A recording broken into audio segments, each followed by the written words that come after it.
Je m'adresse aux Congolais de Kinshasa pour que nous ne puissions plus vivre comme si ce qui se passe dans le monde ne nous concerne pas. Alors que ce qui s'est passé à Davos du 19 au 23 janvier 2026 et récemment le 4 février à Washington, 10 sommet de Washington sur les matières premières stratégiques et rares nous concerne. Ils ont parlé du Congo et nous avons le devoir de savoir pourquoi ils ont parlé de nous. Voilà pourquoi moi je vous informe. Parce que le Congo nous appartient. Le Congo n'est pas la terre des Américains. Le Congo n'est pas la terre des hommes blancs de peau pour faire court. C'est la terre de nos ancêtres. C'est notre terre à nous. Et quand ils parlent de nous, nous devons savoir pourquoi ils ont parlé de nous. Et aujourd'hui, je voudrais vous entretenir sur le sommet de Washington sur les minéraux stratégiques et rares qui s'est tenu le 4 février. Où ont été convoqués 50 États, dont la République démocratique du Congo. De quoi s'agit-il? Ce sommet n'est qu'une réponse au Forum mondial économique de Davos qui s'est tenu du 19 au 23 janvier 2026. Alors pour comprendre le sommet de Washington, il nous faut partir du Forum mondial économique de Davos.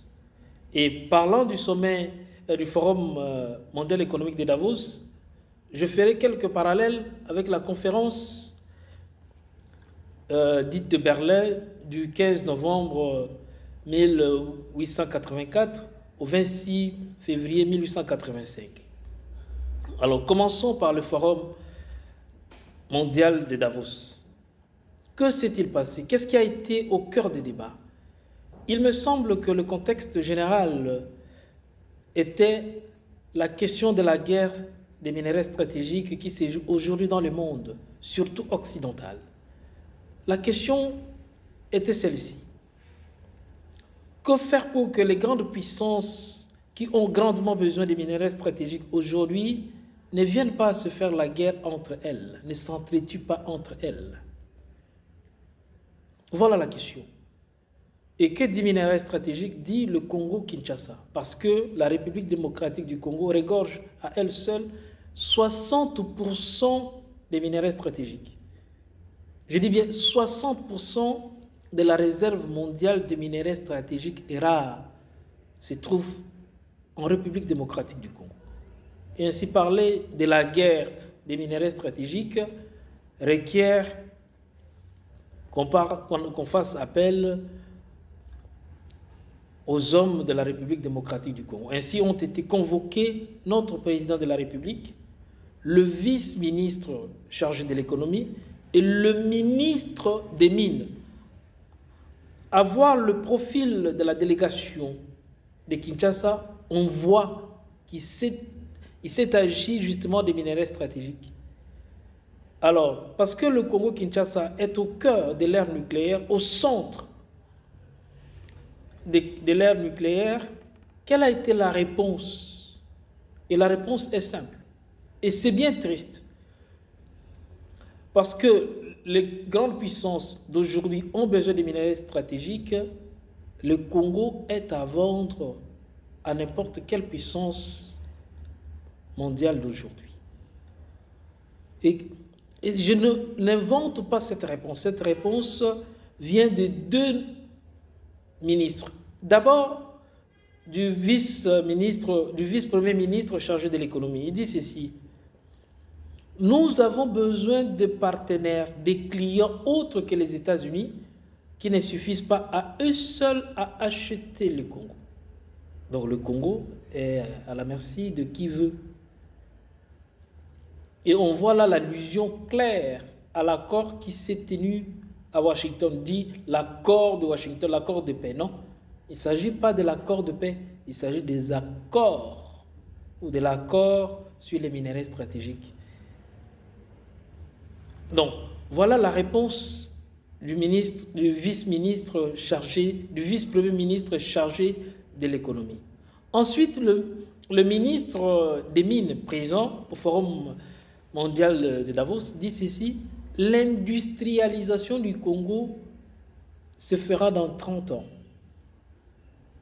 Donc maintenant, nous bradons les matières premières à qui veut les acheter. C'est bien triste. Qu'est-ce qui les empêche aujourd'hui d'industrialiser le Congo? Donc, de par leur réponse, on sent que la classe politique actuelle est au service des besoins du monde extérieur, du monde occidental, et non pas au service des besoins des Congolais. C'est bien triste. Voilà la réponse du Congo au forum de Davos. Ainsi, parce que le Congo est à vendre, le président de la République peut se permettre d'aller signer les accords avec les Émirats arabes. Parce que le Congo est à vendre, les matières premières sont à vendre. Et les Émirats arabes en ont besoin. Ce sont des richards, des milliardaires.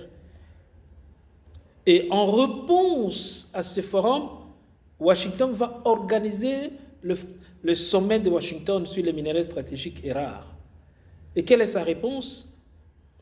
Si le Congo est à vendre, eh bien, c'est aux Américains de l'acheter, parce que les Américains ne veulent pas la concurrence avec la Chine ou une autre puissance. Ça, c'est la première réponse.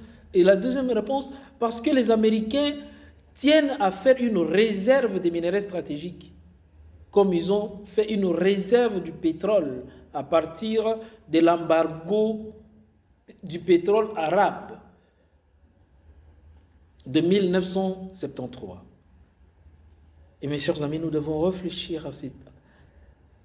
Donc les Arabes avaient lancé un embargo, ils ne voulaient plus vendre leur pétrole à l'Occident, moins principalement aux Américains.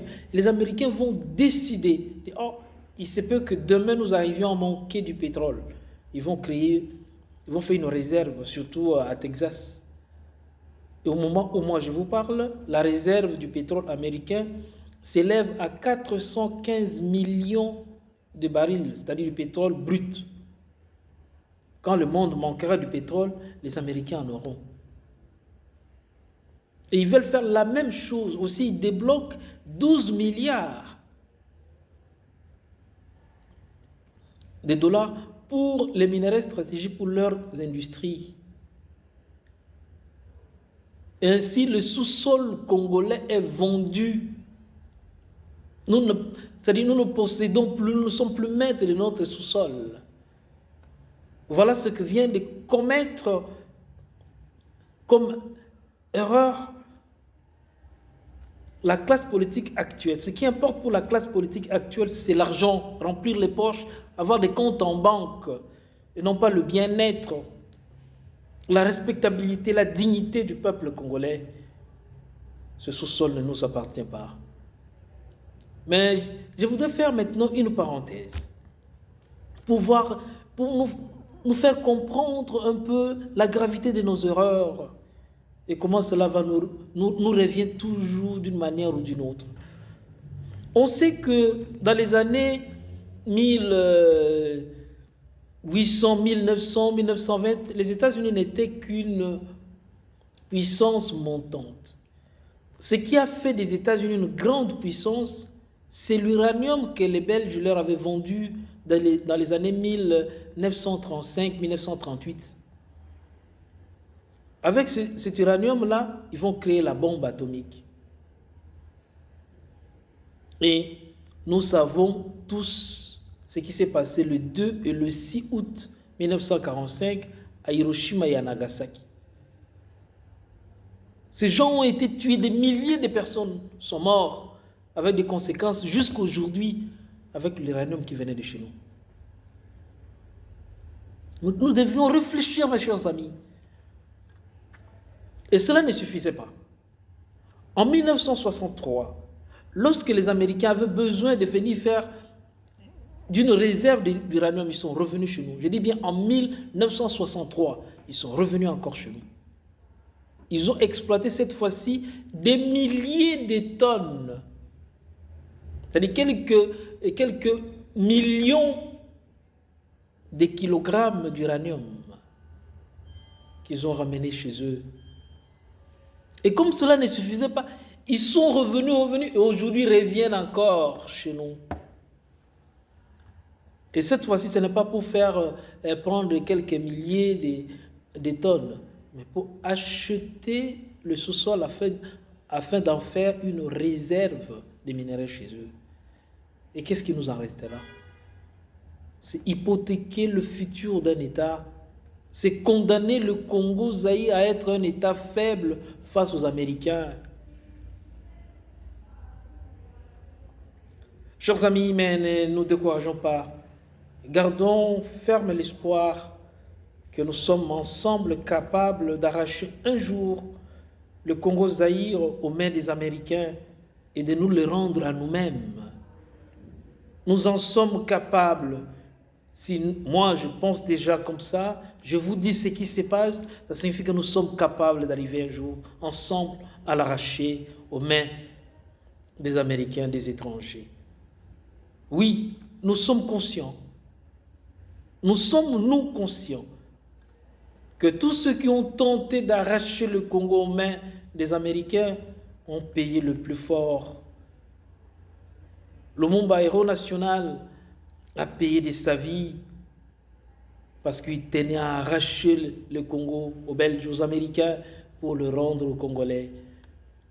Oui, Mosé Laurent Désiré Kabila a fait la même chose. Il tenait à arracher le Congo de main des Américains et il a payé de sa vie. Mais nous partirons de leurs échecs pour pouvoir rectifier le tir. Alors gardons espoir, ne perdons pas confiance. Si la classe politique aujourd'hui a vendu le Congo, son sous-sol aux Américains, nous sommes, nous, par contre, capables de l'arracher un jour. Gardons espoir, c'était Francky. Merci.